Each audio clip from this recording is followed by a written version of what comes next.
கடைக்கு போகிறேன். அம்மா இல்லை, டிஃபன் வாங்க போகிறேன். உனக்கு எது எதாவது வேணுமா? எதுக்கு? நானே இட்லி பூ மாதிரி ஊற்றுவல்ல. அதெல்லாம் நடக்கிற காரியமாடா. நடக்குண்டா.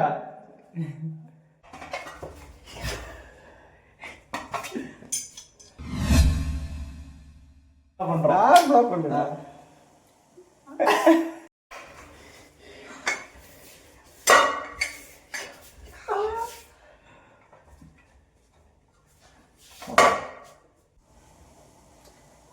அம்மா இல்லை, கடைக்கு போகிறேன் சாப்பிட. உனக்கு எதாவது வேணுமா? எதுக்கு? நானே இட்லி சூப்பரா சுடுவல்ல.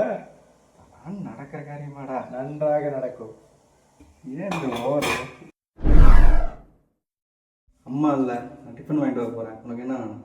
எதுக்கு? நானே சூப்பரா இட்லி சுடுவல்ல. மறந்துட்டியடா இது.